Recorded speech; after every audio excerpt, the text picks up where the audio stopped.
ओम ज्ञानतिमिरन्धस्य ज्ञानाञ्जनशलाकया चक्षुरुन्मीलितं येन तस्मै श्रीगुरुवे नमः। नमो विष्णुपादाय कृष्णप्रेष्ठाय भूतले श्रीमते भक्तिवेदान्त स्वामिनिति नामिने। नमस्ते सारस्वते देवे गौरवाणी प्रचारिणे निर्विशेष शून्यवादी पाश्चात्यदेशतारिणे।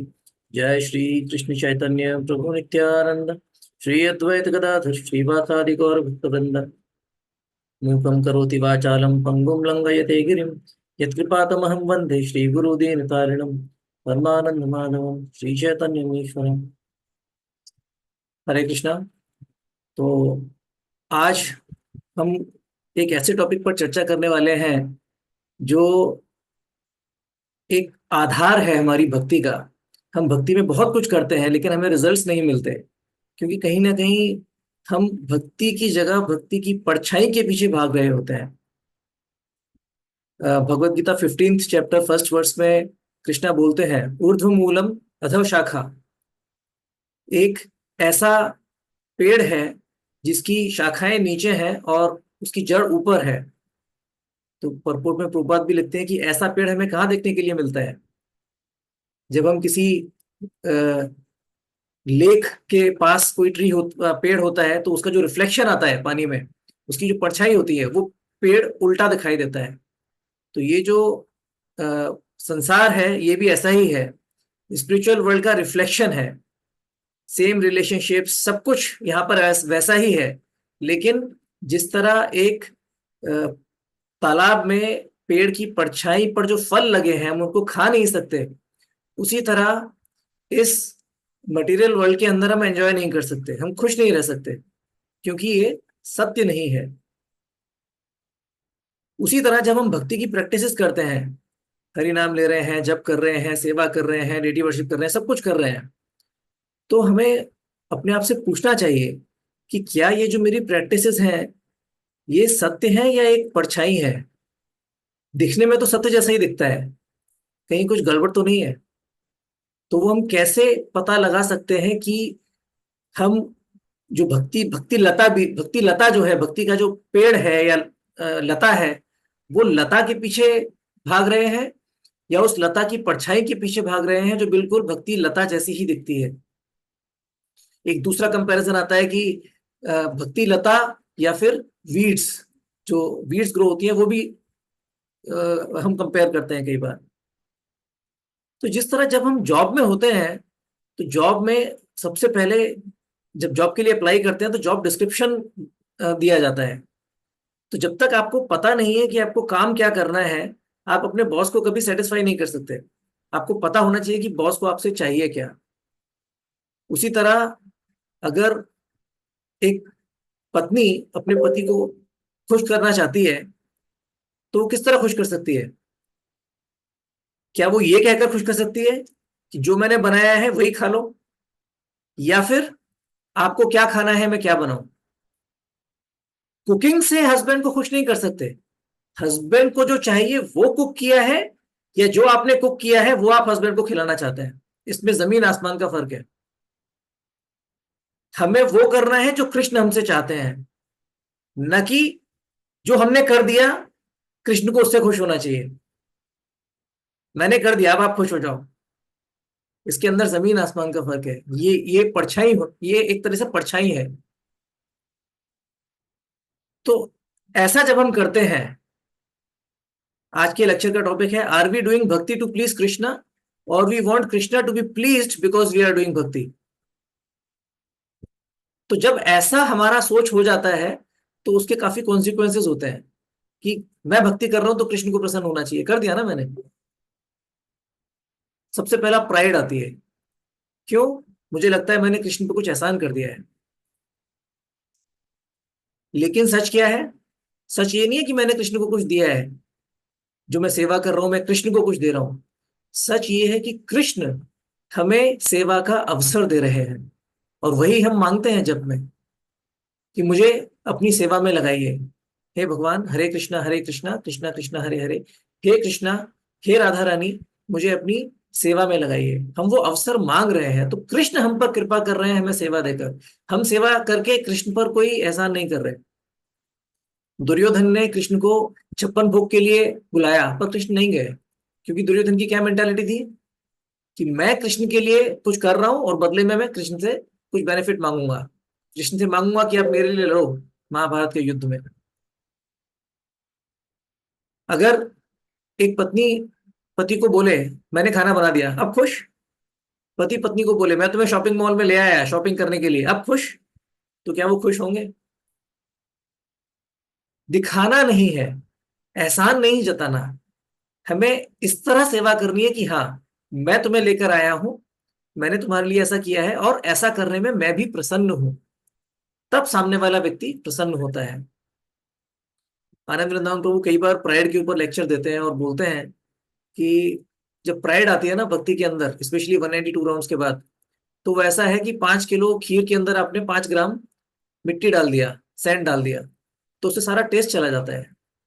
तो हम क्या सोचते हैं, हाँ मुझे प्राइड दिखानी नहीं है, एक्चुअली काम तो मैंने बड़ा किया है, लेकिन इस काम का जो फल है ना वो खराब हो जाएगा अगर मैं अपनी प्राइड दिखाऊंगा।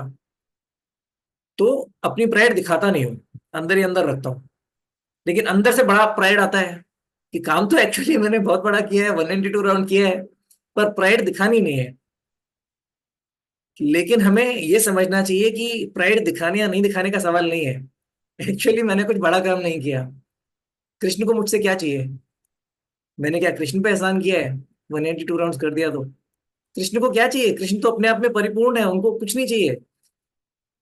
लाखों लक्ष्मी जी उनकी सेवा करने के लिए आतुर हैं। वो वहां पर कोई गंदगी नहीं है स्पिरिचुअल वर्ल्ड में, फिर भी पोछा लेकर सफाई करने में लगी है। क्यों? क्योंकि उनकी सेवा का भाव देखकर कृष्ण शायद प्रसन्न हो जाए। तो वैसे ही हमारा प्रयास है, कृष्ण को तो हमसे कुछ नहीं चाहिए, तो कोई बड़ा काम नहीं है, हम कुछ भी कर लें। अरे सामने वाले को कुछ चाहिए ही नहीं, आपको ये चाहिए, आपको वो चाहिए, क्या मैं लिए आपके लिए ये कर दूं, क्या आपके लिए वो कर दूं, सामने वाले बोले नहीं मुझे कुछ नहीं चाहिए, तो आप उसे प्रसन्न कर ही नहीं सकते। सिर्फ और सिर्फ हमारा जो भाव है उसी से कृष्ण शायद प्रसन्न होंगे। बाकी तो कृष्ण को कुछ चाहिए नहीं। जब हमें ये बात समझ में आएगी तो कभी प्राउड होना बड़ा मुश्किल हो जाएगा। तो मैंने क्या किया, कुछ है ही नहीं करने के लिए। जब हमें किसी चीज की आवश्यकता होती है और कोई हमारी हेल्प करता है, तो हमें हमारे ऊपर एक भार होता है, हम आभार व्यक्त करते हैं कि हाँ, आई ओ यू, आपने मेरे लिए किया, आपका आभार है, कभी आपको जरूरत पड़ेगी तो मैं लौटाऊंगा। तो सामने वाला भी बोल सकता है हाँ देखो मैंने तुम्हारे लिए किया है। सामने वाला एहसान जता सकता है, आभार बोल सकता है कि मैंने देखो तुम्हारे लिए किया, और हम मानते हैं कि हाँ आपने किया, अगर हमें जरूरत होती है तो। लेकिन अगर हमें जरूरत नहीं है और सामने वाला एहसान जता रहा है, तो हम क्या बोलते हैं, एहसान कर रहे हो क्या, नहीं चाहिए। सिमिलरली जब हम कृष्ण के लिए सेवा कर रहे हैं और अगर हमारे अंदर ये भाव है कि मैंने कुछ बड़ा काम कर दिया, तो कृष्ण भी यही बोलेंगे ना, एहसान कर रहा है क्या?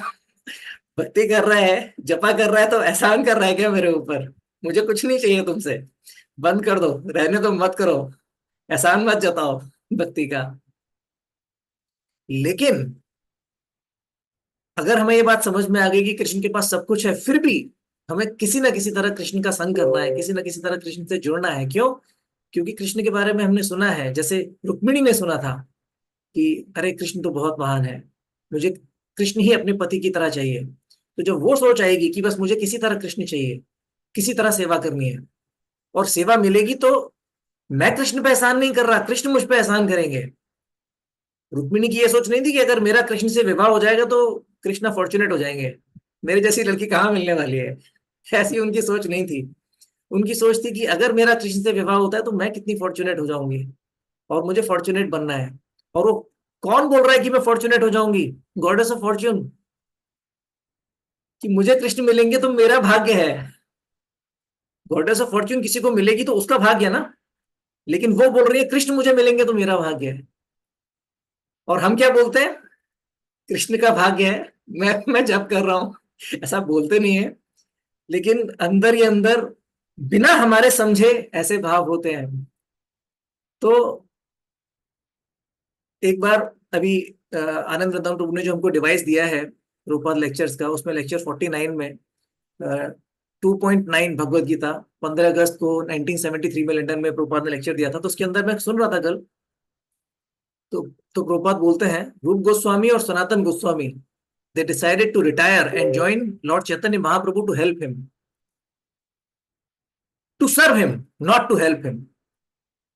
Chaitanya Mahaprabhu does not require anyone's help, but if we try to associate and try to serve him, then our life becomes successful. जो भगवान के बड़े भक्त हैं या आचार्य हैं, उनके मुंह से कुछ एक सेंटेंस ऐसा निकलता है जो समझ में नहीं आता, गलत है, वो इमीडिएटली अपने आप को करेक्ट कर लेते हैं। बोलते हैं हम क्या चैतन्य महाप्रभु की हेल्प करेंगे हरि नाम का प्रचार करने में, हम हेल्प नहीं करेंगे, कर ही नहीं सकते, उन्हें जरूरत ही नहीं है हेल्प की। हम सिर्फ सेवा कर सकते हैं, और वो सेवा करके हमारा ही भला होगा। हम अपने लिए भगवान की सेवा कर रहे हैं। तो प्रभुपाद ने अपने आप को इमीडिएटली करेक्ट किया। वी रूप गोस्वामी सनातन गोस्वामी हेल्प नहीं करना चाहते थे, सेवा करना चाहते थे। कृष्ण की सेवा एक अपॉर्चुनिटी है जो कृष्ण हमें देते हैं ताकि हम आनंदित हो सकें। जब तुलसी पूजा करते हैं तो उसमें बार बार हम बोलते हैं सेवा अधिकार दिए करो निज दासी। अधिकार मतलब, हम जनरली अधिकार मतलब कुछ एंजॉय करने को मिल रहा है, हमारे लिए कुछ मिल रहा है, हमारे ऊपर कुछ फेवर हो रहा है, तो हम बोलते हैं हमें ये अधिकार चाहिए। तो सेवा का अधिकार, कि मुझे कुछ मिल रहा है, मैं कुछ दे नहीं रहा हूं, सेवा कर रहा हूं तो मुझे कुछ मिल रहा है, ये बात हमें समझनी चाहिए। और ये अधिकार पाने के लिए हम तुलसी माता से, भक्तों से, भगवान से याचना कर रहे हैं, भीख मांग रहे हैं कि मुझे ये अधिकार दे दीजिए। तो फेवर हमारे ऊपर है, कृष्ण के ऊपर नहीं है। तो ये समझ में आएगा तो प्राइड चला जाएगा। हम कृष्ण को कुछ दे नहीं रहे। दूसरा है फ्रस्ट्रेशन। हमें लगता है कृष्ण हमसे कुछ ले रहे हैं, या तो हमें लगता है हम कृष्ण को कुछ दे रहे हैं तो प्राउड हो जाते हैं, या फिर अगर सेवा करने का मन नहीं है और फिर भी जबरदस्ती सेवा कर रहे हैं तो हमें क्या लगता है, अरे हमसे कुछ लिया जा रहा है, जबरदस्ती सेवा करवाई जा रही है, कृष्ण हमसे कुछ ले रहे हैं। तो हमें फ्रस्ट्रेशन होती है, क्या कृष्ण हमें सेवा करने के लिए फोर्स कर रहे हैं, करो सेवा करो, जब क्यों नहीं कर रहे? नहीं, ये हमारी प्रसन्नता है जो हम भगवान की सेवा कर रहे हैं, ये हमें समझना चाहिए। जिस तरह एक व्यक्ति को जब जॉब लगती है तो उसको समझ में आता है कि हाँ मेरे ऊपर फेवर हुआ है, एहसान हुआ है, मुझे जॉब मिली है, लेकिन जॉब में काम करने का मन नहीं करता। ये तो समझ में आता है कि हाँ मेरे ऊपर एक फेवर हुआ है, मुझे जॉब दे दी, अब मैं अपनी फैमिली को आप भरण पोषण कर सकता हूँ, लेकिन काम करने का मन नहीं करता किसी का। कौन लोकल में धक्के खाकर 1 घंटा 1.5 घंटा सुबह, 1 घंटा 1.5 घंटा शाम को ट्रेवल करेगा, फिर काम करेगा। और जॉब में भी फ्रस्ट्रेशन होती है, अरे यार जॉब मिल तो गई बट कहाँ फंस गया, चलो कोई रास्ता नहीं है तो काम कर लेता हूँ। तो ऐसे सेवा नहीं करनी। एक डिवोटी सिर्फ ये नहीं मानता कि मैं फॉर्चुनेट हूं कि मुझे एक अपॉर्चुनिटी मिल गई सेवा की, वो उसको रेलिश भी करता है। ऐसा नहीं है कि अरे मटेरियल वर्ल्ड में पड़ा हूं, कोई रास्ता ही नहीं है, अब कृष्ण ने सेवा दे दी तो सेवा के माध्यम से मैं स्पिरिचुअल वर्ल्ड जाऊंगा तो वहां जाकर थोड़ा एंजॉय करने मिलेगा, तो चलो अभी थोड़ा घिस लेता हूँ। अरे ऐसा नहीं है, घिसने का नहीं है। जब समझ में आएगा तो समझ में आएगा कि अरे ये घिसने वाली फीलिंग इसलिए आ रही है क्योंकि मैं बीमार हूँ, मुझे खाने के लिए गुलाब जामुन दिया है, मुझे कड़वा इसलिए लग रहा है क्योंकि मुझे जॉन्डिस है। ये बहुत आनंद वाली चीज है, ये गुलाब जामुन है, घिसना नहीं है, भगवान की सेवा की अपॉर्चुनिटी है। तो जब ये समझ में आएगा तब, हाँ ऑब्वियसली हम इमेजिन नहीं कर सकते, हमें समझ में आएगा कि मैं बीमार हूँ, सेवा के संग प्रॉब्लम नहीं है, प्रॉब्लम मेरी बीमारी के संग है। तो जैसे जैसे हमारा मन साफ होता है, बीमारी दूर होती है, तब हमें समझ में आता है कि फ्रस्ट्रेट होने वाली कोई बात नहीं है, एक्चुअली ये अपॉर्चुनिटी है। ये तो प्रसन्नता की बात है कि मुझे ऐसा अवसर मिला। हम भगवत गीता में सुनते हैं कृष्ण अर्जुन को बोल रहे हैं कि जो क्षत्रिय रणभूमि में अपना शरीर त्यागता है, जब ऐसी अपॉर्चुनिटी आती है लड़ने की, और लड़के लड़ते लड़ते मर जाने की, तो एक क्षत्रिय प्राउड फील करता है, अब अपॉर्चुनिटी आई है कुछ करने की, अब अपॉर्चुनिटी आई है, मर भी गया तो कोई दिक्कत नहीं। मरने की अपॉर्चुनिटी नहीं है, लड़ने की अपॉर्चुनिटी है। मर भी गया तो कोई दिक्कत नहीं है। जो स्टूडेंट एकदम प्रिपेयर्ड होता है ना, एक टफ एग्जाम आता है तो बोलता है अब आया है टाइम, अब दिखाऊंगा लोगों को कि मैं लोगों से बेटर हूँ। हर बार पूछते हैं 2+2 4, छोटे छोटे बच्चे भी कर देते हैं, मैं भी कर देता हूँ, तो I don't get to stand out. लोगों को लगता है सब एक जैसे हैं, नहीं, अब टफ क्वेश्चन आया ना, अब मैं सॉल्व करता हूँ, अब कोई और सॉल्व नहीं कर पाएगा। तो वो खुश होता है। और जिसकी प्रिपरेशन अच्छी नहीं होती वो डर जाता है टफ पेपर देख के, एक अच्छा स्टूडेंट खुश हो जाता है। तो एक डिवोटी भी खुश हो जाता है कि हाँ अब मुझे सेवा का मौका मिला। और इसके लिए हमने किया क्या है? कुछ नहीं, फ्री में मिल रहा है। तो जब एक टीचर एक स्टूडेंट को जिसके पास पैसे नहीं है फीस देने के लिए, उसको फ्री में एजुकेशन देने के लिए तैयार हो जाता है, तो एक स्टूडेंट क्या दे सकता है बदले में? कुछ नहीं दे सकता। भगवान ने हमें सेवा का अवसर दिया, तो हमारे ऊपर एहसान किया, हम बदले में क्या कर सकते हैं? सेवा कर रहे हैं, वो भी अपने लिए कर रहे हैं, तो हम कुछ कर ही नहीं सकते बदले में। तो वो जो स्टूडेंट है जिसको फ्री में पढ़ाई करने का मौका मिला है, वो अपने स्टूडेंट अपने टीचर के साथ कैसे रेसिप्रोकेट कर सकता है? वो जो लेक्चर दे रहे हैं, जो वो जो इंस्ट्रक्शंस दे रहे हैं, उसको लेने में जब एंथुजियाज्म दिखाएगा, तब टीचर को प्रसन्नता होगी। पढ़ाई फ्री में हो रही है, लेकिन जब मैं एक्साइटमेंट दिखाऊंगा कि हाँ, आप मुझे पढ़ा रहे हैं, मैं बहुत खुश हूं, मुझे पढ़ना है और सीखना है, तो उससे टीचर को आनंद मिलता है। सुखदेव गोस्वामी को कोई फीस नहीं दी थी परीक्षित महाराज ने, लेकिन जब परीक्षित महाराज अपना एंथुजियाज्म दिखा रहे थे, भूखे प्यासे सुने जा रहे थे, सुने जा रहे थे, पांचवा छठा दिन हो गया, उसके बाद भी बोलते हैं आप बोलते जाइए, मैं और सुनना चाहता हूँ, और सुनना चाहता हूँ। तो उससे सुखदेव गोस्वामी को आनंद भी मिलता है और उत्साह भी मिलता है और बोलने का। लेकिन अगर कोई सुनना नहीं चाहता, तो फिर बोलने वाले को मजा नहीं आता, अरे इसको सुनना ही नहीं है तो जबरदस्ती क्या इसके मुंह में डालना है। तो enthusiasm we can reciprocate by the opportunity for the opportunity to serve by serving enthusiastically। सेवा तो अपने लिए ही कर रहे हैं, लेकिन अगर एंथुजियास्टिकली करेंगे, उत्साह से करेंगे, तो कृष्ण को अच्छा लगेगा। उतना ही हम कर सकते हैं कृष्ण के लिए, उससे ज्यादा नहीं। श्रद्धा मूल्य शुद्ध नाम से ही हाटे थे बिकाए। एक बाजार लगाया है नित्यानंद प्रभु ने, और उस बाजार में हरि नाम बांट रहे हैं, और हरि नाम की कीमत क्या है? बस ले लो। श्रद्धा, श्रद्धा के साथ बस ले लो। एक टीचर आया है, वो बोल रहा है free classes, free classes. Cost क्या है? बस आके अटेंड कर लो। बहाने मत बनाओ कि मैं क्यों नहीं कर सकता।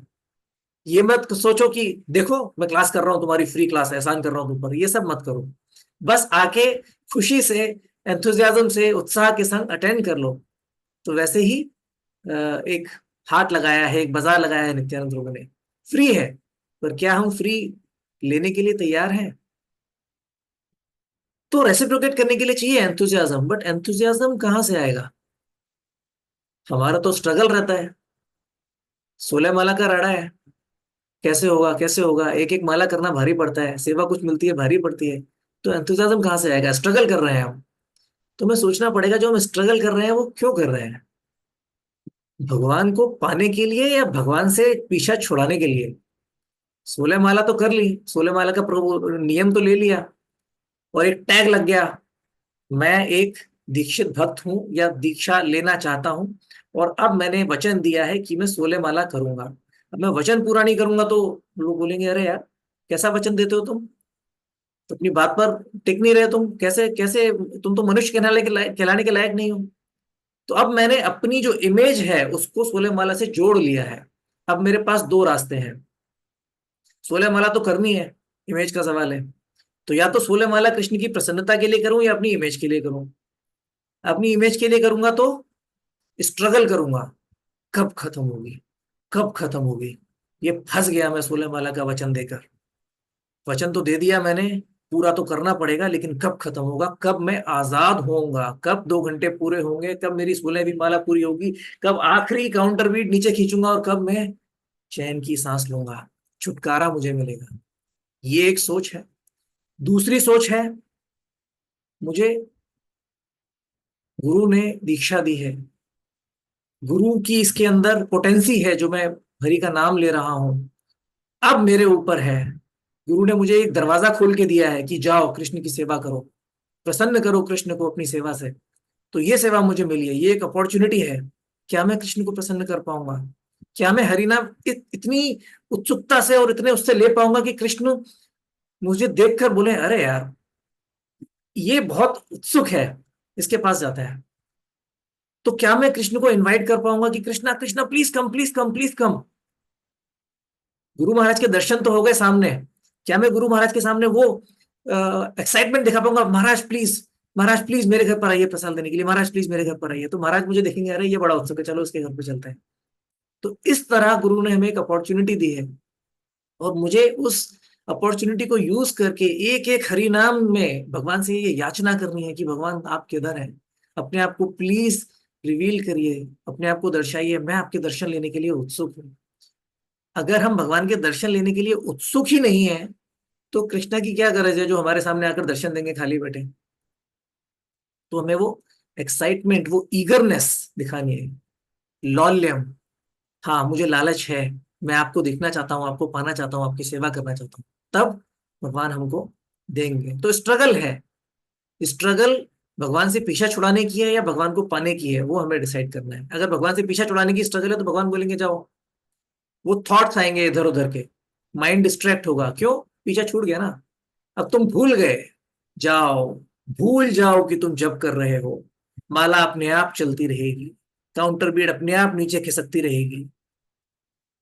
तो कृष्णा हमारी सहायता करते हैं, वो माया का पर्दा डाल के, हमें पता भी नहीं चलता कब 16 माला पूरी हो गई, और मन हमारे सेंस एंजॉयमेंट में घूमता रहता है, क्योंकि वही हम मांग रहे हैं कृष्णा से। कृष्णा कब पीछा छूटेगा, कब कृष्णा छूटेगा, कब पीछा छूटेगा आपसे। कृष्णा बोलते हैं तथास्तु, तो हमारा मन इधर उधर भटकने लगता है। और दूसरी स्ट्रगल, मन भटक रहा है, मजा आ रहा है, आनंद आ रहा है, सपने आ रहे हैं, प्लानिंग चल रही है, कल क्या क्लास दूंगा उसका फिलोसफिकल क्या रियलाइजेशंस आ रहे हैं, ऐसे ऐसे रियलाइजेशंस आते हैं प्रभु जी, मैं बता नहीं सकता। मैं ये शेयर करूंगा, वो शेयर करूंगा, स्पेशली प्रीचर्स हमेशा जो भी क्लास देते हैं, आपके जब में आप देखिए क्या क्या थॉट्स आ रहे हैं। लेकिन जब ये समझ में आता है कि यार ये क्या हो रहा है, नहीं नहीं ये गलत हो रहा है, मुझे हरि नाम पे ध्यान देना है, नहीं चाहिए ये थॉट्स।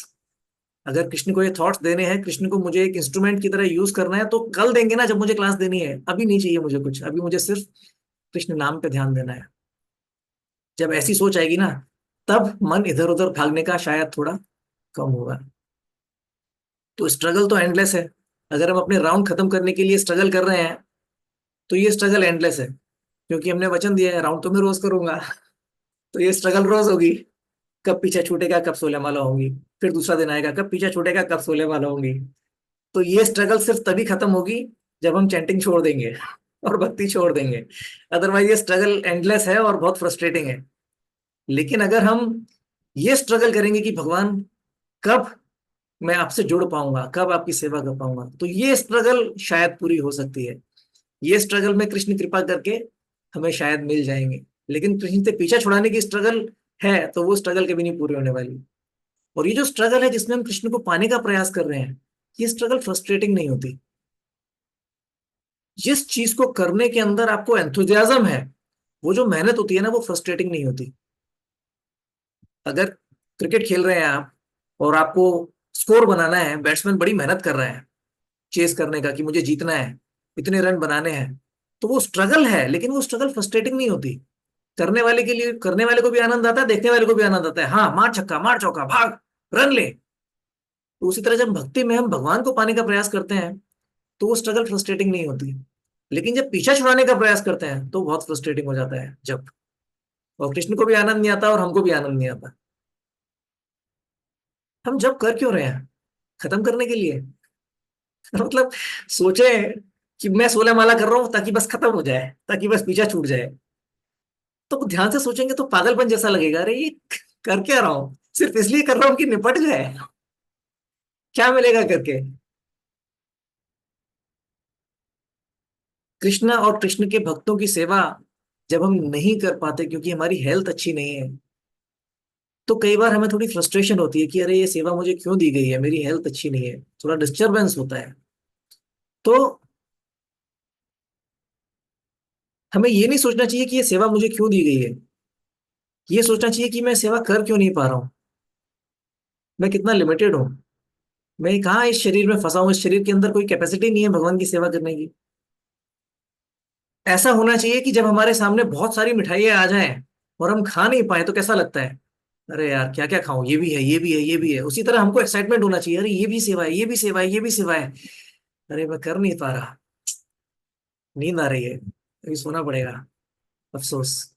ऐसा एक्साइटमेंट आना चाहिए कि यार इतनी सारी सेवा है, इतना आनंद है, लेकिन मैं कर नहीं पा रहा, कितना लिमिटेड हूं मैं, भगवान मेरी नींद थोड़ी कम कर दो ताकि मैं सेवा अच्छे से कर पाऊं।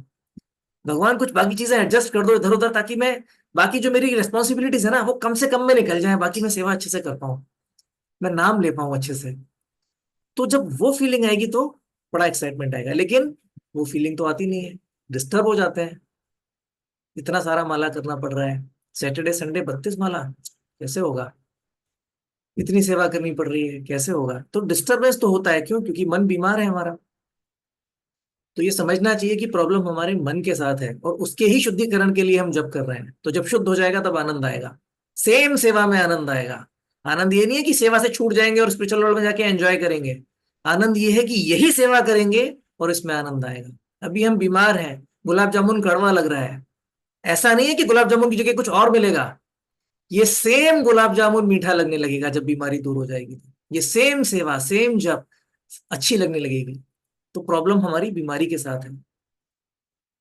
तो एक बार 192 राउंड्स जब हम करते हैं तो कई बार बहुत लेट हो जाता है, थक जाते हैं। तो रात में एक बार पता नहीं मुझे ऐसा एक विचार आया, रात को 2 3 4 के 4 बजे थे शायद, पौने 4 बजे थे। पूरा 24 घंटे जब करने के बाद और 4 घंटा, 26 27 घंटे का जब हो गया था और बहुत थका हुआ था मैं। तब एक विचार आया, तब लगता है ना कि ये माला खत्म हो जाए और मैं निकलूं यहाँ से। तो एक सोच है कि कब जब मेरा खत्म होगा, कब 192 खत्म होंगी, बस 2 माला और बची हैं, 190 हो गई हैं, कब खत्म होंगी और कब मैं जाऊंगा। और एक दूसरी सोच है, खत्म करके ही जाऊंगा, मैं कृष्ण को नहीं छोड़ूंगा जब तक खत्म नहीं होगी। ये दो चीजें सेम हैं देखने में एक्सटर्नली, पर जमीन आसमान का अंतर है। एक में मैं कृष्ण से छूट के जाना चाहता हूं, एक में मैं कृष्ण को छोड़ने के लिए तैयार नहीं हूं। दोनों एक स्ट्रगल है, नींद खींच रही है और इधर एक जब करना है। एक है कब खत्म होगा और कब मैं जाके सोऊंगा, और एक है जब तक खत्म नहीं होगा तब तक जाकर नहीं सोऊंगा। ये बहुत एकदम उल्टी सोच है। तो ये सोच रिफ्लेक्शन है ना, देखने में सब सेम ही है, लेकिन एक असलियत है और एक रिफ्लेक्शन है। तो हमें उस रिफ्लेक्शन से बचना है। इसी तरह हमें एक डिटर्मिनेशन दिखानी चाहिए, एक एंडेवर दिखाना चाहिए। ये जो हरि नाम का यज्ञ हो रहा है ना, इस यज्ञ के अंदर जो हमारी चेतना है वो घी की तरह है, उसकी आहुति देनी है हमको। अगर आप यज्ञ कर रहे हैं और उसमें घी नहीं डालेंगे तो क्या होगा, सिर्फ धुआं ही धुआं होगा, वो यज्ञ पूरा नहीं होगा। तो उसी तरह जब हम जप कर रहे हैं, जब उसमें अपनी चेतना नहीं डालेंगे, अपनी अटेंटिवनेस नहीं डालेंगे, अपनी कॉन्शियसनेस नहीं डालेंगे, तो सिर्फ धुआं ही धुआं होगा, फ्रस्ट्रेशन ही फ्रस्ट्रेशन होगी। कब खत्म होगा, कब खत्म होगा। लेकिन जब हम अपनी चेतना डालेंगे और स्ट्रगल करेंगे, तब धीरे धीरे धीरे धीरे वो यज्ञ सफल होगा। और तीसरी प्रॉब्लम आती है एनवी की। तो हमने देखा, प्राइड आता है। अगर हमारा थॉट प्रोसेस सही है तो प्राइड नहीं आएगा। फ्रस्ट्रेशन आता है, लेकिन अगर हमें समझ में आएगा कि अपॉर्चुनिटी है सेवा करने की, तो फ्रस्ट्रेशन नहीं आएगी। हम स्ट्रगल करते हैं भगवान से पीछा छुड़ाने के लिए, लेकिन जब आप सही मायने में सोचेंगे तब हम वो सेम स्ट्रगल भगवान को पाने के लिए करेंगे। चौथा है एनवी। जब तक हमें यही समझ में नहीं आएगा कि भगवान को चाहिए क्या, तो हम भगवान को दे नहीं पाएंगे। अभी समय पूरा हो रहा है, काफी काफी कुछ बचा है, तो हम इस टॉपिक को अगली बार कंटिन्यू करेंगे। अभी तक जो मैंने डिस्कस किया वो मैं समराइज करता हूँ। प्राइड, अगर हमें समझ में आएगा कि हमने भगवान के लिए कुछ नहीं किया, हम भगवान को कुछ दे नहीं रहे, तो प्राइड नहीं आएगी। जब हमें समझ में आएगा भगवान हमसे कुछ ले नहीं रहे, तो फ्रस्ट्रेशन नहीं आएगा। जब हमें समझ में आएगा कि हमारी जो स्ट्रगल है वो भगवान को पाने की है, भगवान से पीछा छुड़ाने की नहीं है, तो वो स्ट्रगल स्ट्रगल जैसी नहीं लगेगी। आगे एनवी और अपराध के बारे में भी कुछ पॉइंट्स हैं जो हम अगली क्लास में डिस्कस करेंगे। और आज इस हरिनाम यज्ञ में अपनी चेतना की, अपनी कॉन्शियसनेस की, अपनी अटेंटिवनेस की पूरी आहुति देने का प्रयास करेंगे। इमेजिन करिए आपके सामने एक यज्ञ चल रहा है और आपके हाथ में घी है, वो घी की जो चम्मच होती है बड़ी वाली, और आप घी इधर उधर उछाल रहे हैं। आपका ध्यान नहीं है कि घी जो है वो यज्ञ वेदी के अंदर जाना चाहिए। तो क्या होगा, देखने वाले को लगेगा ये चल क्या रहा है। एक जगह आग जली हुई है और एक व्यक्ति यज्ञ कर रहा है और घी की चम्मच लेके घी सब जगह उड़ाया जा रहा है। मन इधर भाग रहा है, उधर भाग रहा है। वो जो मन है, हमारी जो चेतना का घी है, वो यज्ञ वेदी में जाना चाहिए। सब जगह इधर उधर गिरेगा तो लोग बोलेंगे ये क्या, कैसा यज्ञ है, ये क्या चल रहा है। उसी तरह जब हम हरिनाम का यज्ञ करते हैं और सोते हैं, मन इधर जाता है, फोन देखते हैं, तो जो एक सही मायनों में प्रामाणिक भक्त होते हैं वो देखते हैं ये क्या चल रहा है, ये हरिनाम यज्ञ चल रहा है या क्या चल रहा है। तो हमें भी समझना चाहिए कि ये क्या चल रहा है, ऐसा नहीं करना चाहिए। तो बड़ी बड़ी बातें तो करना बहुत आसान है, मैं खुद भी फंसा हुआ हूँ। मैं भी आज पूरी कोशिश करूंगा अपनी चेतना हरिनाम में डालने की। हरे कृष्णा।